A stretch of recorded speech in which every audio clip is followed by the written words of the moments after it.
Saben que estos días,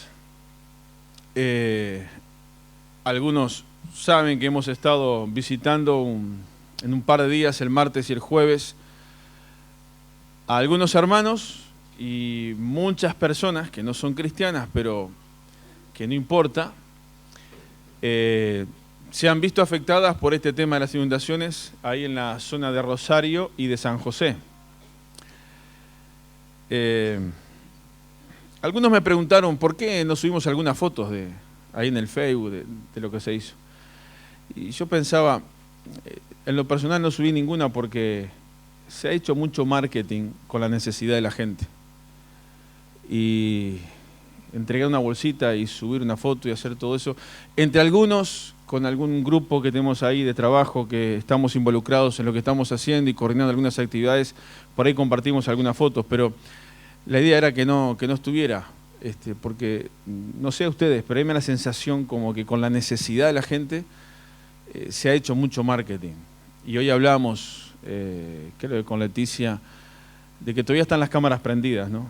Y todavía está, pero esto viene para largo y sobre todo en Dolores, personas que espiritualmente necesitan una palabra más al corazón que quizás algo material, que es bueno llevarlo, ¿no? Y también estamos orando y pensando en armar equipos que también puedan ir específicamente a eso, ¿no? Como decíamos, esto es largo y bueno, mañana tenemos una reunión de CAMU, con la comisión que estamos trabajando en esto, para evaluar un poco y ver cómo seguimos. Pero saben, el primer día los 2 días llevamos varios colchones. Y ustedes saben que los uruguayos nos caracterizamos por no ser tan, no quiero decir honestos, pero a veces para tratar de acaparar y no nos importa si otro necesita. Entonces, claro, cuando el ómnibus paró así en ciertos lugares en San José y la gente empezó a ver que habían cosas arriba del ómnibus y que estábamos entregando, varios vinieron a pedir cosas específicas, ¿no? Y uno de los temas es los colchones. Que, por ahí se dice que se han entregado muchos colchones, en realidad todavía está en la prensa, pero en la realidad no se ha entregado todavía muchas cosas. Entonces Andrés Amaral me dice: Alejandro, ¿qué te parece si antes de dar un colchón, teníamos varios, pero eran pocos en realidad todo lo que eran, le preguntamos a la gente, decimos, nosotros queremos ver su casa, para ver si realmente... Y me pareció buena la idea. Y le compartíamos esa necesidad a la gente y nosotros queremos ver. Y nos llevaron a ver cada casa, cada lugar, hermanos, que una cosa es decirlo desde acá y ver una foto, otra cosa es ver lo que la gente está pasando. Y se entregaron varios colchones.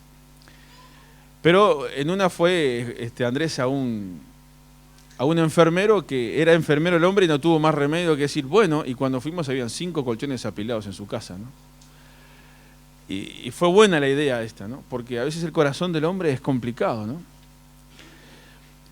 Pero ahora que está Gerardo acá lo voy a mencionar, no le pedí permiso, pero cuando estábamos entregando algunos lugares y vimos algunas casas, me dice Gerardo esta frase.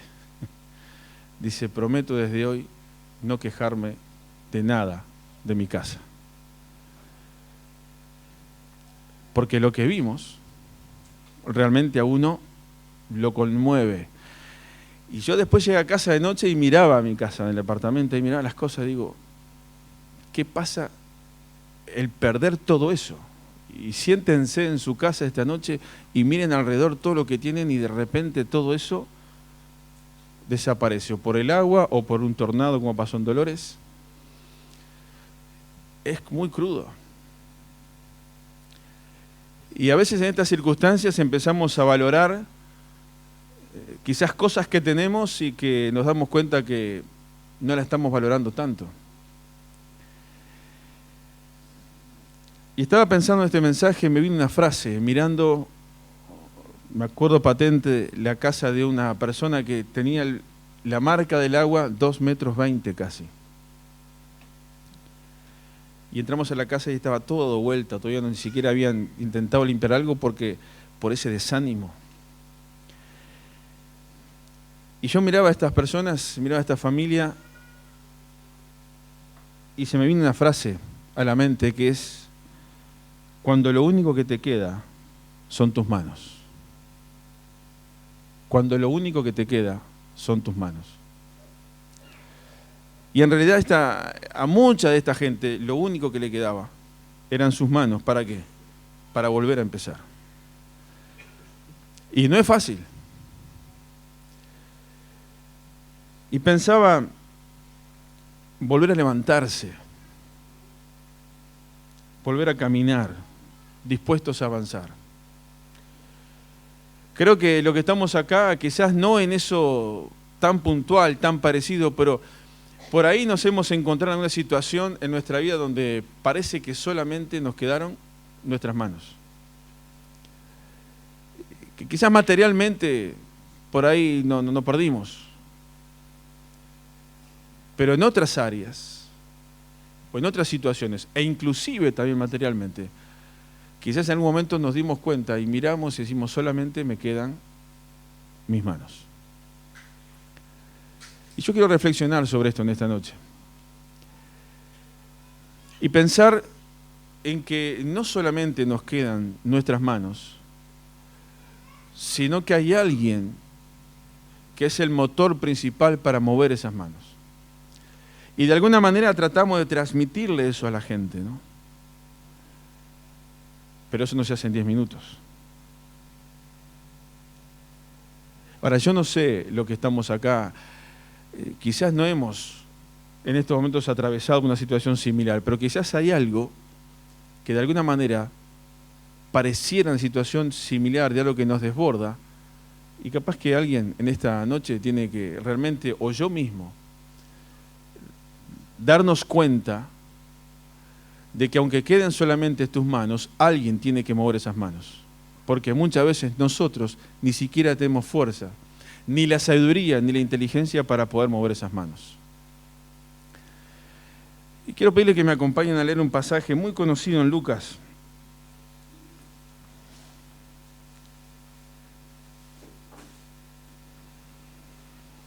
Lucas capítulo 19.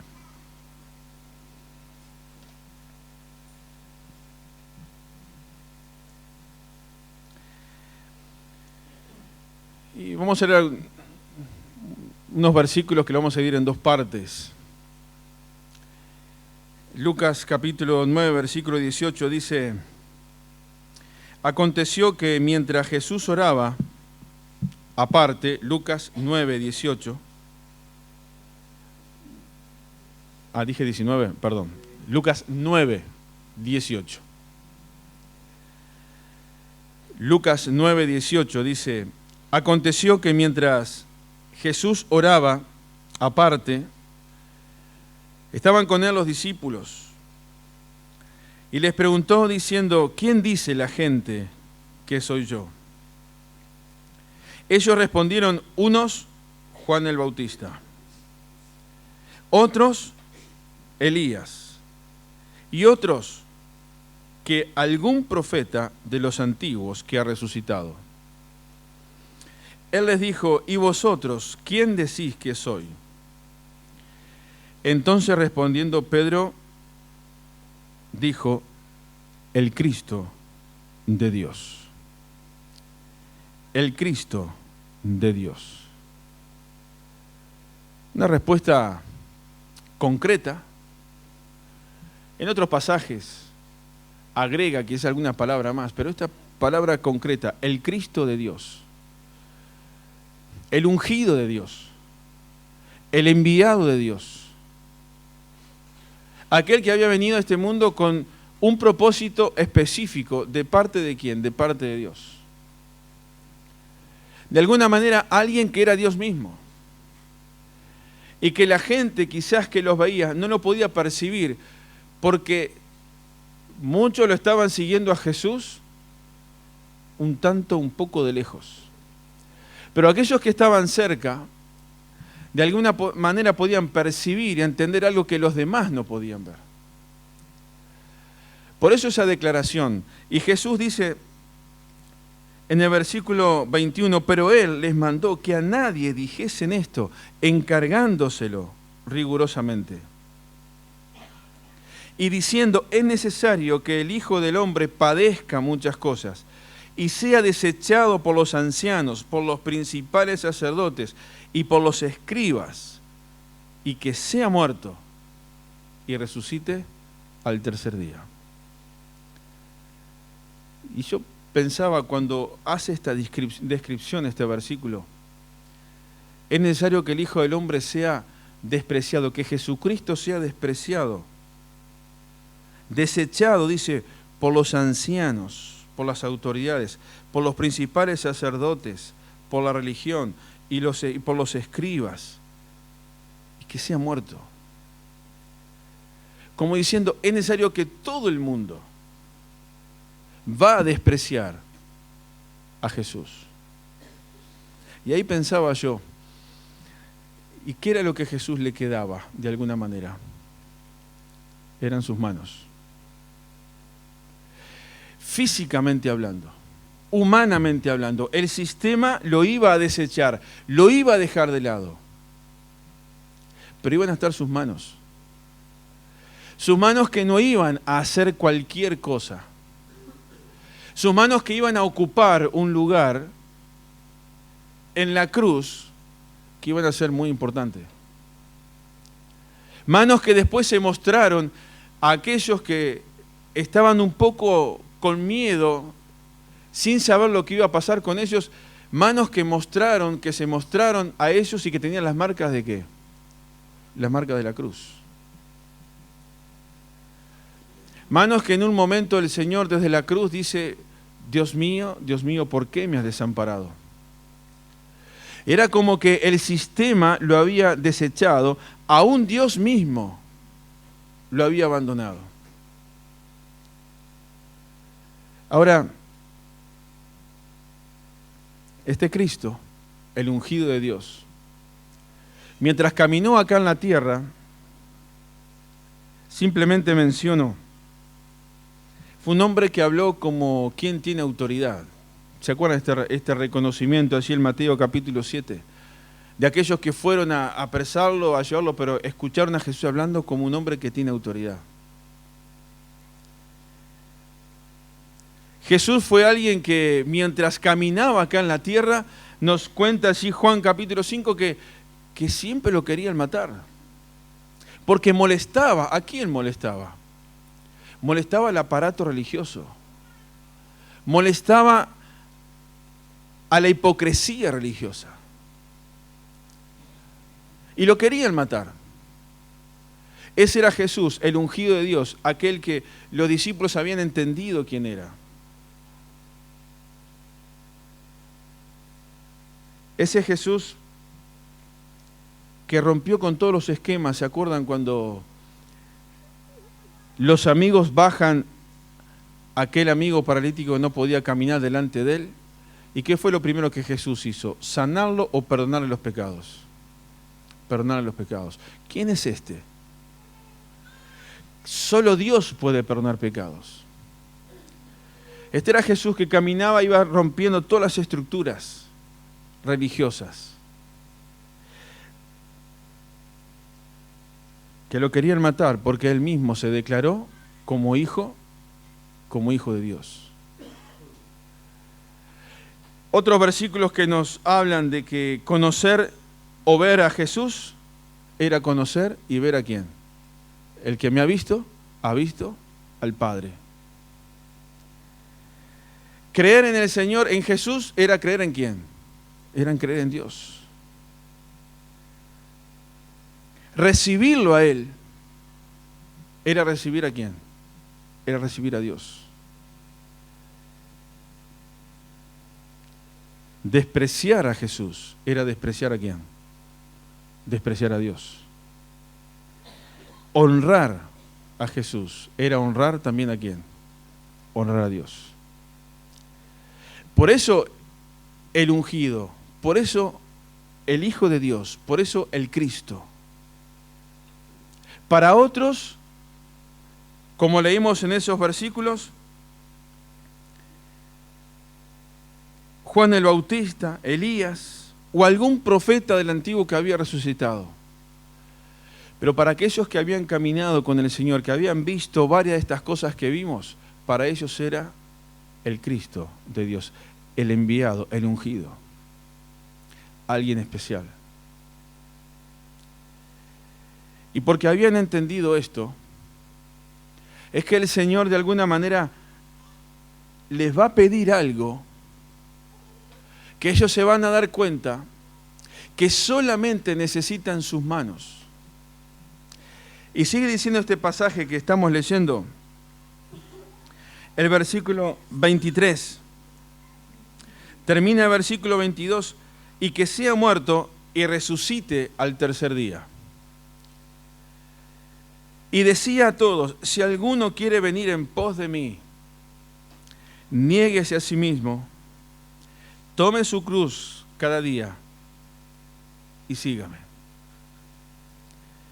Porque todo el que quiera salvar su vida la perderá, y todo el que pierda su vida por causa de mí, éste la salvará.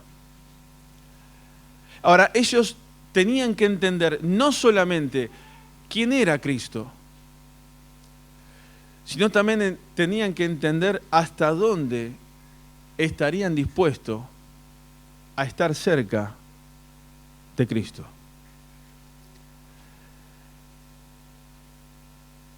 Si alguno quiere venir en pos de mí, niéguese a sí mismo, tome su cruz cada día y sígueme. Y pensaba, tomar la cruz y seguir. Y quizás con este ejemplo, con esta forma de que nos escriba acá, nuestra mente imagina tomar la cruz y ¿qué? Y seguir. Hay una foto por ahí, o una imagen, un dibujo, una representación que algunos han visto de varios cargando la cruz. Pero para algunos era muy pesada, muy grande. Entonces a uno se le ocurrió agarrar un serrucho y cortar un pedacito. Y como vio que no pasaba nada, dice, ¿para qué cargar tanto? Voy y le corto otro pedazo. Pero se dio cuenta que en el camino había un gran abismo. Y que cuando cada uno llegaba con esa cruz, tenía que apoyar esa cruz en ese abismo para poder cruzar.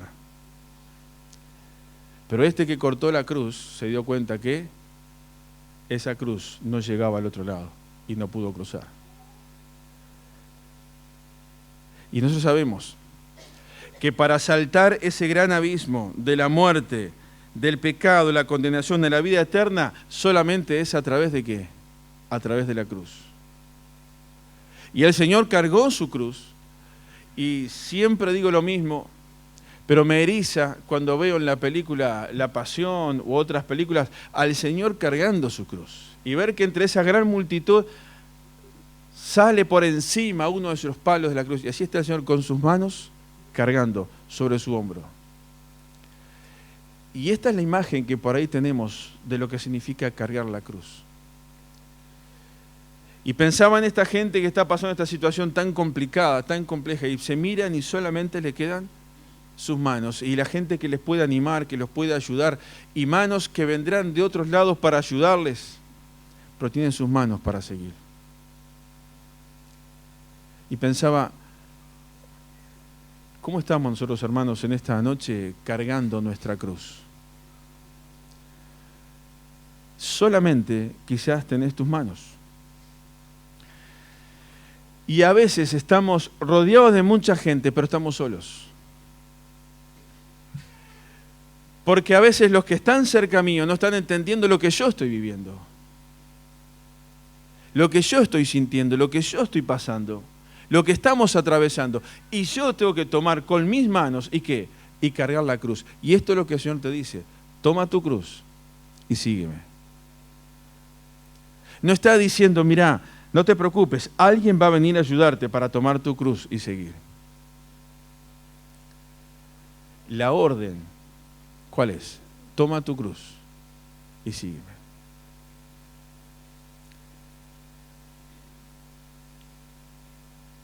Porque todo aquel que quiera salvar su vida, la perderá. Y todo aquel que pierda su vida por causa de mí, éste la salvará. Pues ¿qué aprovecha el hombre si gana todo el mundo y se destruye o se pierde a sí mismo? Porque el que se avergonzare de mí y de mis palabras, de éste se avergonzará el Hijo del Hombre cuando venga en su gloria y en la del Padre y de los santos ángeles. Pero os digo en verdad que hay algunos de los que están aquí que no gustarán la muerte hasta que vean el reino de Dios. ¿Cuántas veces hemos leído este pasaje y lo sabemos quizás hasta por ahí de memoria?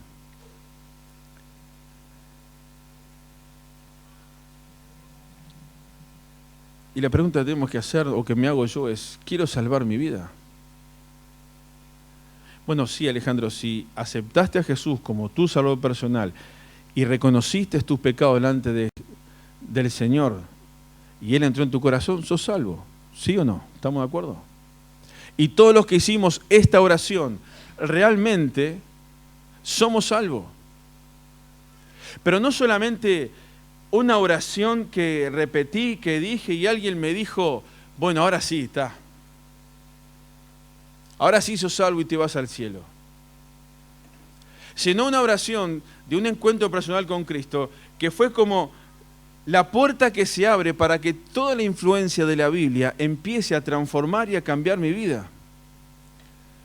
Empiece a mostrarme cuál es el camino a seguir y qué es lo que tengo que dejar.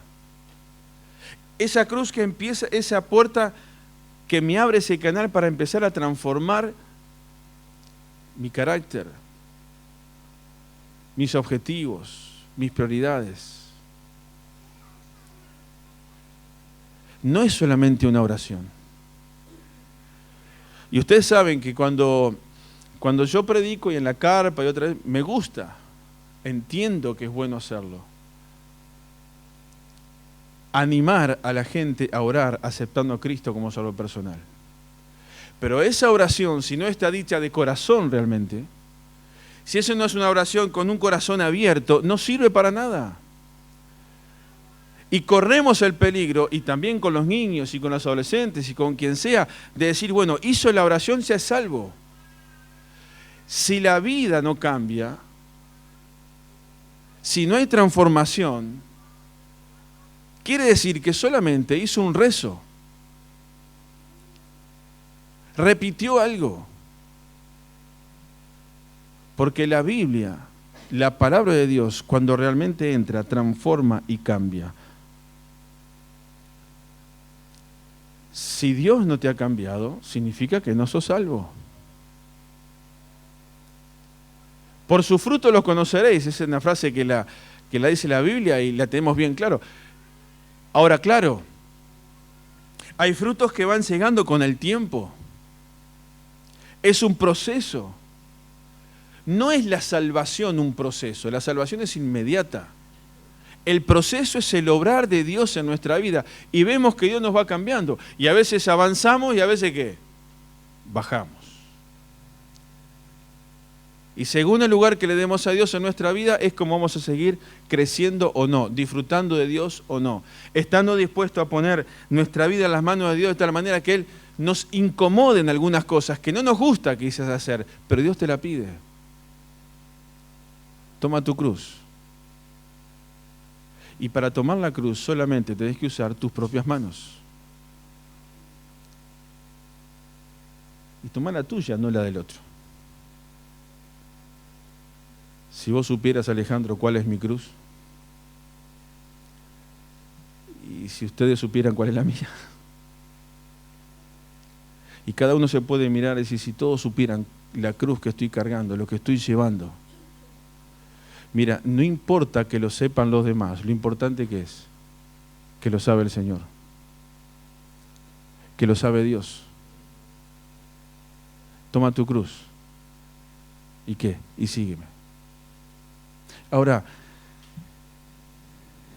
somos transformados. ¿Hasta cuándo? Somos cambiados. ¿Hasta cuándo? Hasta que lleguemos a estar en la presencia de Dios, en la glorificación, en su gloria. Mientras tanto, tenemos que ayudarnos todos a poder ir creciendo cada día más en el conocimiento, pero además en la práctica, en la realidad. Y porque estos discípulos entendieron quién era Jesús, reconocieron quién era, Jesús pudo pedirles algo más. Si ellos no hubieran entendido quién realmente estaría con ellos, Jesús les hubiera dicho: tomen su cruz y sígueme. No sé. Pero acá veo que primero entendieron y después ¿qué? Después el Señor le pidió: sígueme. Y saben que podemos ser hijos de Dios, podemos ser cristianos, pero podemos caminar por este mundo sin entender que Dios nos pide que le sigamos. Capaz que somos buenas personas, Dios nos ha cambiado, pero seguirle significa hacer ¿qué? Lo que Él quiere que yo haga. Comprometerme e identificarme más con el Señor. Poder dar los pasos que Dios quiere que yo dé. La Biblia nos enseña, y la iglesia lo enseña, si alguien acepta a Cristo como Salvador personal, y su vida ha cambiado, y Dios está transformando su vida, después hay otro paso. ¿Cuál es ese paso? El tema del bautismo. Pues lo enseña la Biblia, esa identificación. Yo me identifico con la muerte de Cristo y resucito para Dios. Me identifico con la resurrección de Jesús. Empiezo a vivir una vida nueva. Y hay hermanos acá entre nosotros que si realmente aceptaron a Cristo, queremos decirle que el paso siguiente es por lo que la Biblia dice. No es bajo presión, simplemente es un paso de obediencia. Toma tu cruz y ¿qué? Y sígueme. Y también otros hermanos que quizás tienen que dar ese paso, decir, bueno, yo quiero dar ese paso de la membresía, de estar en la iglesia, sentirme completamente parte de la iglesia, de estar en esa libertad de poder venir a la cena y compartir ese tiempo con los hermanos. Y si hay algo que por ahí te está deteniendo en esto, quizás es porque no has entendido que Jesús te dice: toma tu cruz y ¿qué? Y sígueme.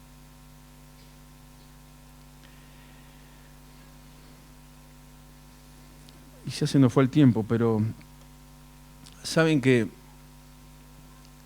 cuando uno recorre los hogares y las casas de las personas que han sufrido esta situación, hay una frase que viene siempre a la mente, o por lo menos me venía a mí, y es volver ¿a qué? A empezar. Volver a empezar. Y para ellos no es fácil, y en algunas situaciones va a llevar muchísimo tiempo. Pero yo reflexionaba en esto para mi vida, hoy que estoy a punto de cumplir 50 años. En algunas áreas de mi vida, en algunos temas, ¿no tendré que volver a empezar? ¿No tendré que hacer un alto en el camino y volver a empezar? Y esta pregunta no me la quiero hacer solamente yo. Esta pregunta se la quiero transmitir a ustedes también, a aquellos que nos puedan estar escuchando también por la radio. ¿No será este un momento de volver a empezar, quizás en algunas áreas que solamente tú y Dios conocen? No importa cuántos años de cristianos,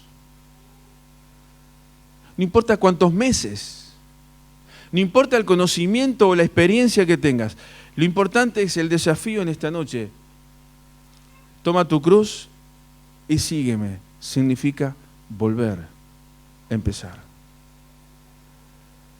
Quizás en lo material, porque hubo un cambio de trabajo, porque hubo una situación difícil, lo que sea, y porque quizás estás pasando por un momento difícil, bueno, el Señor te dice: tranquilo, toma tu cruz y volvé a empezar.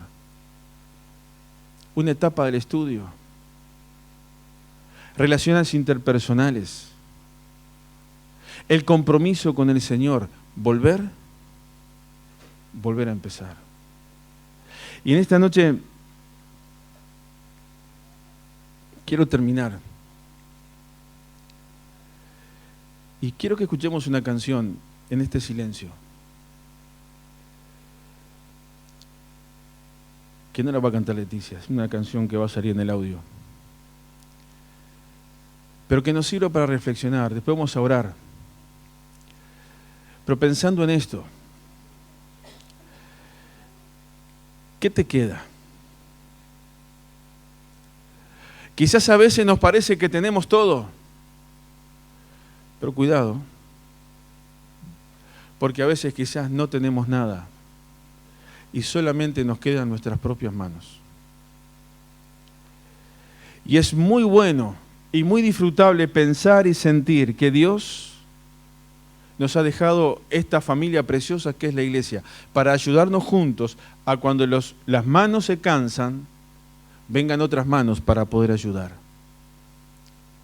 Pero nadie te puede ayudar si primero no están tus manos donde tienen que estar. Volver a empezar. En lo espiritual, ¿qué es lo más importante? ¿Cómo estamos en nuestra relación con el Señor en esta noche?